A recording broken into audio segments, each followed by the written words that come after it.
Rey is kind of a simple young woman, and she just gets swept onto this incredible journey. So to play a role that's so nuanced and an incredibly emotional role was thrilling, because it wasn't what I expected. I don't think it is going to be what people expect, and that is incredibly exciting. I would love, firstly, girls to enjoy it as a whole, and secondly, from Rey, I hope they feel uplifted and hopeful, and perhaps see themselves in her somewhere, and feel joyful. I think JJ and Kathy probably feel more of a responsibility than I do, because I'm just saying the words, trying to do a good job. But of course, we all hope that everyone's going to enjoy it. But there are a lot of people to please. There are the old fans who have certain expectations, and there are new fans who hopefully will come on board who perhaps haven't been so immersed in Star Wars before. And I think with JJ at the helm and Larry writing the story they have, combining the old and the new so brilliantly, I think it will appeal to many, many people. The main difference is that Leia comes from privilege and Rey doesn't. Leia is obviously born into something. There's a certain level of hierarchy and everything, and Rey is definitely at the bottom of the pile. She really is just working to live every day. She's not in charge of anything. She doesn't really have anyone to have relationships with, be them brothers or husbands or a squadron, I guess, underneath her. Similarities are that they're both women trying to make their way in the world, and they're both pretty kick-ass. Yes.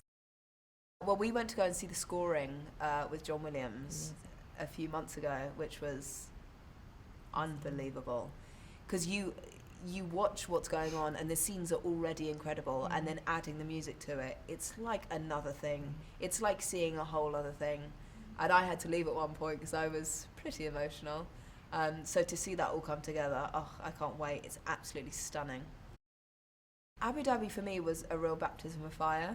I was incredibly nervous, like I really was. And looking back, it's amazing because Rey's journey begins in Jakku, and that's where we began filming. I learnt that even though I am terrified a lot of the time, and even though I don't know what I'm doing, with the right support and the right people around you, you can break through boundaries. You might put on yourself restrictions you might think that you have, and do some really cool stuff.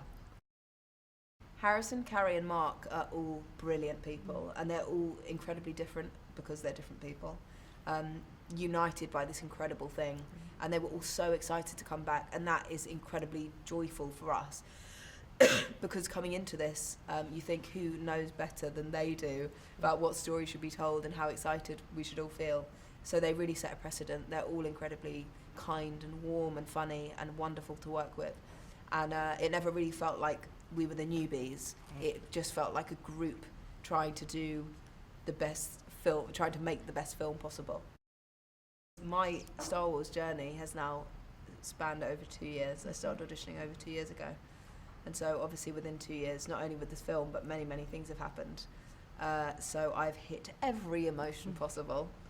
So that is why I would say roller coaster. It didn't feel like working on a huge film. The way people talk about huge films, it didn't feel like that. It felt intimate and kind of small.